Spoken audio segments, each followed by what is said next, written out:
IVF చికిత్సలో 25% భారీ discount, free doctor consultation, free ultrasound scan, logo launch, Andro max advanced male infertility centre ను కూడా ప్రారంభించారు.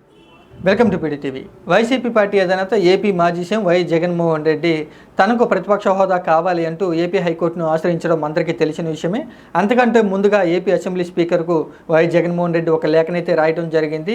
సీట్లు రాకపోయినా కూడా వైసీపీ పార్టీని ప్రతిపక్ష పార్టీగా గుర్తించండి, తనకు ప్రతిపక్ష హోదా కల్పించండి అంటూ కూడా ఒక లేఖ అయితే రాయడం జరిగింది. ఈ లేఖ గురించి ఏపీ అసెంబ్లీ స్పీకర్ ఎటువంటి స్పందన లేకపోవడంతో ఆయన ఏపీ హైకోర్టును ఆశ్రయించి అసెంబ్లీ స్పీకర్కు ఆదేశాలు జారీ చేయండి, వైసీపీ పార్టీని ఏపీ అసెంబ్లీలో ప్రతిపక్ష పార్టీగా గుర్తింపు చేయండి, తనకు ప్రతిపక్ష హోదా కల్పించండి అంటూ కూడా ఆయన కోరడం జరిగింది. ఈ సంఘటన ఈ అంశాన్ని గురించే ప్రస్తుతం హైకోర్టులో వాదనలు అయితే జరుగుతూనే కేసు అయితే పెండింగ్లో ఉంది.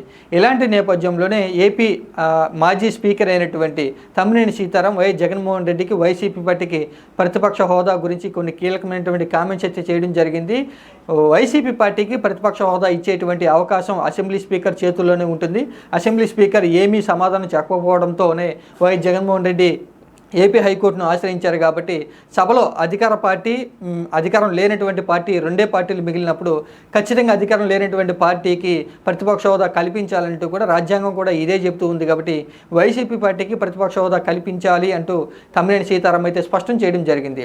నవ్యాంధ్రప్రదేశ్లో తమ్మినేని సీతారాం అయితే ఏపీ అసెంబ్లీకి రెండవ స్పీకర్గా అయితే పనిచేయడం జరిగింది. మాజీ స్పీకర్ తమ్మినేని సీతారాం వైసీపీ పార్టీకి ప్రతిపక్ష హోదా పొందే అవకాశం ఉంది, అర్హత ఉంది అంటూ కూడా ఆయన కామెంట్ చేయడంతో ఇప్పుడు వైసీపీ పార్టీలో కొంత ఆశలు చిగురించినట్లుగానే తెలుస్తుంది.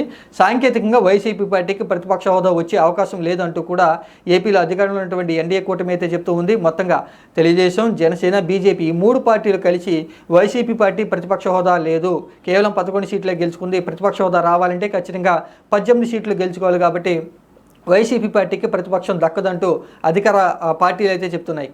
కానీ వైసీపీ పార్టీ ఉన్నటువంటి 3 పార్టీలు కూడా అసెంబ్లీలో అధికార పార్టీలుగానే ఉన్నాయి. కాబట్టి వైసీపీ పార్టీకి ప్రతిపక్ష హోదా కల్పించాలంటూ వైసీపీ పార్టీ గట్టిగానే పట్టుబడుతూ ఉంది. ఆ పార్టీ అధినేత వై జగన్మోహన్ రెడ్డి హైకోర్టులో పిటిషన్ దాఖలు చేసి అసెంబ్లీ స్పీకర్కు ఆదేశాలు జారీ చేసి మమ్మల్ని ప్రతిపక్ష హోదా కల్పించండి అంటూ ఆయన కోరడంతో ప్రస్తుతం ఏపీ రాజకీయాల్లో ఏం జరగబోతుంది, ఏపీ హైకోర్టు ఏ విధంగా తీర్పు ఇవ్వబోతుంది, సాంకేతికంగా వైసీపీ పార్టీకి బలం లేకపోయినా కూడా రాజ్యాంగం ప్రకారం సభలో ప్రతిపక్షం అనేది ఉండాలి. కాబట్టి ప్రతిపక్ష హోదా అనేది వైసీపీ పార్టీ కలిగించే విధంగా హైకోర్టు నిర్ణయం తీసుకుంటుందా లేదా అనేటువంటి విషయం గురించి ప్రస్తుతం అందరూ ఆలోచన చేస్తూ ఉన్నారు.